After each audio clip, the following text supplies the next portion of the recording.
Hi all, welcome. ഇന്ന് നമ്മൾ investment മാനേജ്മെൻറ്റിൻ്റെ നെക്സ്റ്റ് ക്ലാസ്സാണ് ഡിസ്കസ് ചെയ്യുന്നത്. Measurement of portfolio, return and risk. ഇപ്പോൾ ഓൾറെഡി റിട്ടേൺ എന്താണ്, റിസ്ക് എന്താണെന്ന് നമ്മൾ പറഞ്ഞു കഴിഞ്ഞു. ഇനി മെഷർമെൻ്റ് ആണ്. How to measure the return and risk of a particular portfolio. അപ്പോൾ ആദ്യം നമ്മൾ എന്താണ് റിട്ടേൺ എന്ന് നോക്കാം.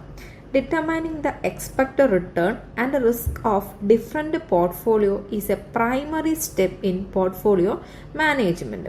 ആക്ച്വലി പോർട്ട്ഫോളിയോ മാനേജ്മെൻറ്റിൻ്റെ ഒരു പ്രൈമറി സ്റ്റെപ്പായിട്ട് നമുക്ക് എന്താണ് ആ ഒരു പെർട്ടിക്കുലർ പോർട്ട്ഫോളിയോ റിട്ടേൺ കാൽക്കുലേറ്റ് ചെയ്യുന്നതും അല്ലെങ്കിൽ റിസ്ക് കാൽക്കുലേറ്റ് ചെയ്യുന്നതും നമുക്ക് അസ്യൂം ചെയ്യാം. ഏറ്റവും ആദ്യം പോർട്ട്ഫോളിയോ മാനേജ് ചെയ്യുമ്പോൾ ആദ്യം നമ്മൾ ചെയ്യേണ്ടത് എത്രത്തോളം ആ പോർട്ട്ഫോളിയോയിൽ റിസ്ക് വരാം, അല്ലെങ്കിൽ എത്രത്തോളം നമുക്ക് ആ പോർട്ട്ഫോളിയോ ആ റിസ്ക് സഫർ ചെയ്യുമ്പം എത്ര റിട്ടേൺ നമുക്ക് കിട്ടും, ഇതാണ് നമ്മൾ മെഷർ ചെയ്യേണ്ടത്. അപ്പോൾ so it's A primary step. So this step is designated as portfolio management. നോക്കാം എന്താണ് പോർട്ട്ഫോളിയോ റിട്ടേൺ എന്ന് പറയുന്നത്. The expected return of a portfolio of asset is simply the weighted average of the return of the individual security held in the portfolio. പോർട്ട്ഫോളിയോയുടെ return എന്താണെന്നാണ് പറയുക. Actually portfolio റിട്ടേണിന് നമുക്ക് എന്താണ് expected return ആയിട്ടാണ് consider ചെയ്യേണ്ടത്. അപ്പോൾ എന്താണ് എക്സ്പെക്റ്റഡ് റിട്ടേൺ? എക്സ്പെക്റ്റഡ് റിട്ടേൺ എന്ന് പറയുന്നത് ഒരു പെർട്ടിക്കുലർ പോർട്ട്ഫോളിയോ, ഒരു ഇൻഡിവിജ്വൽ സെക്യൂരിറ്റീൻ്റെ പോർട്ട്ഫോളിയോയിലുള്ള ഇൻഡിവിജ്വൽ സെക്യൂരിറ്റീൻ്റെ വെയ്റ്റഡ് ആവറേജ് ഓഫ് ദി റിട്ടേണിൻ്റെ വെയ്റ്റഡ് ആവറേജിനെയാണ് എന്ത് പറയുന്നത് പോർട്ട്ഫോളിയോയുടെ എക്സ്പെക്റ്റഡ് റിട്ടേൺ എന്ന് പറയുന്നത്. അപ്പോൾ എന്താണ് ഈ വെയ്റ്റഡ് ആവറേജ് എന്ന് പറയുന്നത്? The weight applied to each return is the fraction of the portfolio invested in that security. ഒരു പർട്ടിക്കുലർ പോർട്ട്ഫോളിയോയിൽ എത്രയാ പ്രൊപ്പോർഷനിലാണ് ആ ഒരു കറസ്പോണ്ടിങ് സെക്യൂരിറ്റി ഇൻവെസ്റ്റ് ചെയ്തത്, ആ പ്രൊപ്പോർഷനെയാണ് എന്ന് പറയുന്നത് അതിൻ്റെ വെയിറ്റ് എന്നുകൊണ്ട് ഉദ്ദേശിക്കുന്നത്. അപ്പോൾ ഇത്രയേ ഉള്ളൂ. എക്സ്പെക്റ്റഡ് റിട്ടേൺ എന്ന് പറയുന്നത് ഒരു പെർട്ടിക്കുലർ പോർട്ട്ഫോളിയോയിലെ ഇൻഡിവിജ്വൽ സെക്യൂരിറ്റീൻ്റെ വെയ്റ്റഡ് ആവറേജ് റിട്ടേണിനെയാണ് എക്സ്പെക്റ്റഡ് റിട്ടേൺ എന്ന് പറയുന്നത്. അപ്പോൾ ഈ വെയ്റ്റഡ് ആവറേജ് റിട്ടേൺ എന്ന് പറയുന്നത് എന്താണ്? ആ പോർട്ട്ഫോളിയോയിൽ ആ ഒരു പെർട്ടിക്കുലർ സെക്യൂരിറ്റീൻ്റെ പ്രൊപ്പോർഷൻ എത്രയാണോ അതിനെയാണ് അതിൻ്റെ വെയിറ്റ് കൊണ്ട് ഉദ്ദേശിക്കുന്നത്. സിംപ്ലി നമ്മളൊരു എക്സാമ്പിൾ പറഞ്ഞു കഴിഞ്ഞാൽ, നമ്മളിപ്പോൾ 2 സെക്യൂരിറ്റി അടങ്ങുന്ന ഒരു പോർട്ട്ഫോളിയോ ആണെന്ന് കൺസിഡർ ചെയ്യാം. അതിൽ 60% ടാറ്റ മോട്ടോഴ്സിൽ ഇൻവെസ്റ്റ് ചെയ്യുന്നു, ബാക്കി 40% റിലയൻസിൽ ഇൻവെസ്റ്റ് ചെയ്യുന്നു വിചാരിക്കാം. അപ്പോൾ ആ 60%നെയാണ് ടാറ്റ മോട്ടോഴ്സിൻ്റെ വെയിറ്റ്, അതേപോലെ തന്നെ 40% ആണ് റിലയൻസിൻ്റെ വെയിറ്റ് ആയിട്ടും. ഈ പർട്ടിക്കുലർ വെയിറ്റിന് ആനുപാതികമായി എത്ര റിട്ടേൺ കിട്ടുന്നു അതിനെയാണ് ആ പോർട്ട്ഫോളിയോയുടെ എക്സ്പെക്റ്റഡ് റിട്ടേൺ എന്നുകൊണ്ട് ഉദ്ദേശിക്കുന്നത്. ഒരു എക്സാമ്പിളിലൂടെ നോക്കാം. The portfolio of 2 security share P and Q with the expected return of 15% and 20% respectively.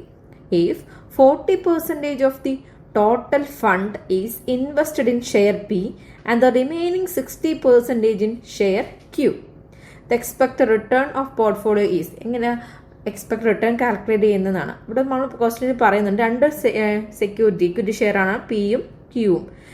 ഓരോ പിന്റെയും ക്യൂവിൻ്റെയും കറസ്പോണ്ടിങ് എക്സ്പെക്ട് റിട്ടേൺ ആണ്, ഇൻഡിവിജ്വൽ റിട്ടേൺ എത്ര ആണെന്ന് തന്നിട്ടുണ്ട്. പിന്റെ റിട്ടേൺ എന്ന് പറയുന്നത് 15%, ക്യൂവിൻ്റെ 20% ആണ്.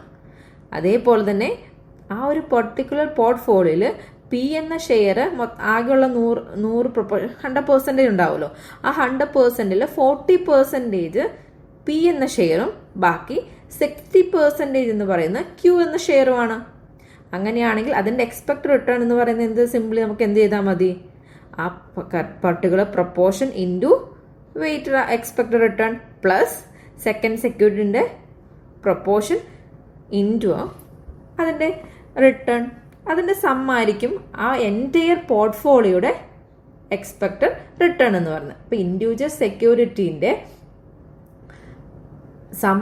എക്സ്പെക്റ്റഡ് റിട്ടേണിൻ്റെ സമ്മിനെയാണ് എന്ത് പോർട്ട്ഫോളിയോയുടെ എക്സ്പെക്റ്റഡ് റിട്ടേൺ കൊണ്ട് ഉദ്ദേശിക്കുന്നത്. ജസ്റ്റ് അത് ആഡ് ചെയ്ത് കഴിഞ്ഞാൽ പോർട്ട്ഫോളിയോയുടെ എക്സ്പെക്റ്റഡ് റിട്ടേൺ, രണ്ടിൻ്റെയും സമ്മാണ് എന്ത് പോർട്ട്ഫോളിയോയുടെ എക്സ്പെക്റ്റഡ് റിട്ടേൺ എന്ന് പറയുന്നത്.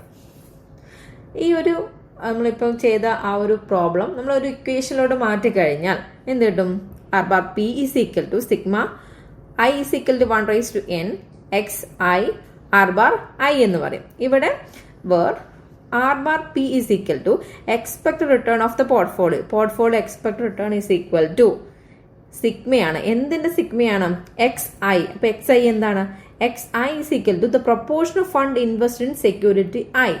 ഐ എന്ന സെക്യൂരിറ്റിയിൽ എത്ര പ്രൊപ്പോർഷൻ ഇൻവെസ്റ്റ് ചെയ്യും? മുമ്പത്തെ കേസിലാണെങ്കിൽ 60% അല്ലെങ്കിൽ 40% പറയുന്നുണ്ട്. ആ പ്രൊപ്പോർഷനെയാണ് എന്ത് എക്സ് ഐ കൊണ്ട് ഉദ്ദേശിക്കുന്നത്. R bar I is equal to expected return of security I. I എന്ന സെക്യൂരിറ്റീന്റെ റിട്ടേൺ എക്സ്പെക്ടഡ് റിട്ടേൺ എത്രയാണോ അതിനെയാണ് ആർ ബാർ ഐ കൊണ്ട് ഉദ്ദേശിക്കുന്നത്. N is equal to number of securities in the portfolio. എത്ര സെക്യൂരിറ്റി ഇൻവെസ്റ്റ് ചെയ്തു അതിനെയാണ് എൻ കൊണ്ട് മീൻ ചെയ്യുന്നത്. അപ്പൊ എത്ര സെക്യൂരിറ്റി ഇൻവെസ്റ്റ് ചെയ്തു അതിന്റെ എല്ലാം സമ്മ്, ദാറ്റ് മീൻസ് സിഗ്മയാണെന്ത് അതിന്റെ പോർട്ട്ഫോളിയോയുടെ എക്സ്പെക്ടഡ് റിട്ടേൺ എന്ന് പറയുന്നത്. ഇപ്പൊ ഇക്വേഷനിലോട്ട് വേഗം എത്താലോ. നമ്മൾ മുമ്പേ ചെയ്തതിന്റെ ഒരെണ്ണം ഒരു പർട്ടിക്കുലർ ഷെയറിന്റെ മാത്രമാണെങ്കിൽ നമുക്ക് ഇങ്ങനെ ചെയ്യാം. ഇപ്പോൾ രണ്ടെണ്ണം ആയിരിക്കണമെന്നില്ല ഒരു പോർട്ട്ഫോളിയോയിലുള്ള 10ഉം 15ഉം ഷെയറുകൾ ഇൻക്ലൂഡ് ചെയ്തിട്ടായിരിക്കും ഒരു പോർട്ട്ഫോളിയോ എടുക്കുന്നത്. അപ്പോൾ എല്ലാത്തിൻ്റെയും ഇൻഡിവിജ്വൽ പ്രൊപ്പോർഷൻ ഇൻറ്റു അതിന്റെ കറസ്പോണ്ടിങ് എക്സ്പെക്ട് റിട്ടേൺ പ്ലസ് അടുത്തത്, ഇതെല്ലാത്തിൻ്റെയും സം ആയിരിക്കും ആ എൻ്റെ പോർട്ട്ഫോളിയോയുടെ എക്സ്പെക്ട് റിട്ടേൺ എന്ന് പറയുന്നത്. ക്ലിയർ ആണെന്ന് വിചാരിക്കുന്നു. നെക്സ്റ്റ് നോക്കാം, റിസ്ക് ഓഫ് എ പോർട്ട്ഫോളിയോയുടെ risk. The risk measure in terms of variance or standard deviation. Risk എന്ന് പറയുന്നത് എന്താണ്? നമുക്ക് എത്രത്തോളം അൺസർട്ടൈനിറ്റീസ് വരുന്നു എന്നാണ്.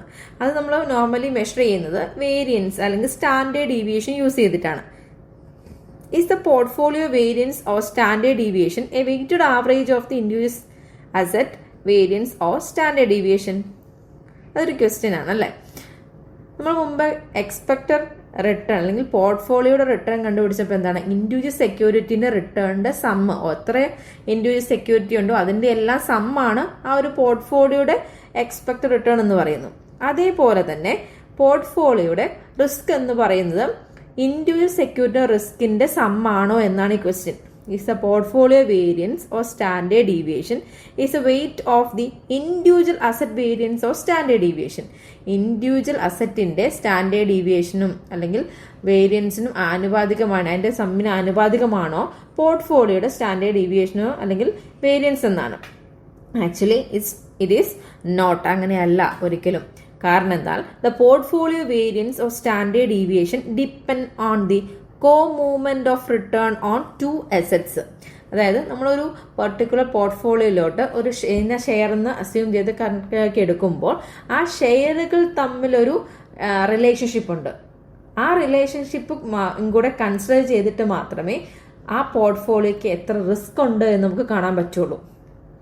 നമ്മൾ എടുക്കുന്നത് ഒരേ ഒരു ഇൻഡസ്ട്രിയിലെ ഷെയറുകൾ മാത്രമാണെങ്കിൽ ആ ഒരു ഇൻഡസ്ട്രീന്റെ തകർച്ച നമ്മുടെ എൻ്റെ പോർട്ട്ഫോളിയോനെ ബാധിക്കും അല്ലേ. അപ്പൊ നമ്മൾ എടുക്കുന്ന ഷെയറുകളൊക്കെ ഒരേപോലത്തെ ഷെയറുകളാണെങ്കിൽ എല്ലാ ഷെയറിനെയും അത് ബാധിക്കും. എ എന്ന ഷെയറും ബി എന്ന ഷെയറും റിലേറ്റഡ് ആണ്. അപ്പോൾ എന്താണ്? മൊത്തം പോർട്ട്ഫോളിയോനെ അത് അഫക്റ്റ് ചെയ്യും. എന്നാൽ നമ്മൾ ഇൻഡസ്ട്രി, രണ്ട് ടൈപ്പ് ഓഫ് ഇൻഡസ്ട്രിയാണ് നമ്മൾ പോർട്ട്ഫോളിയോയോട് ചൂസ് ചെയ്യുന്നതെങ്കിൽ ആദ്യത്തെ ഇൻഡസ്ട്രിയിൽ നിന്ന് എടുത്ത ഷെയറിനെ എന്തെങ്കിലും എന്തെങ്കിലും റിസ്ക് വന്നു എന്ന് വിചാരിച്ച് രണ്ടാമത്തെ ഇൻഡസ്ട്രിയിലെ ഷെയറിന്റെ റിട്ടേൺ അത് ബാധിക്കില്ല. സോ ആ രണ്ട് ഷെയറും തമ്മിൽ മറ്റൊരു റിലേഷനാണ്. സോ ആ റിലേഷനോട് കൺസിഡർ ചെയ്തിട്ടേ നമ്മുടെ പോർട്ട്ഫോളിയോയ്ക്ക് റിസ്ക് ഉണ്ടോ ഇല്ലയോ എന്ന് നമുക്ക് തീരുമാനിക്കാൻ പറ്റുള്ളൂ.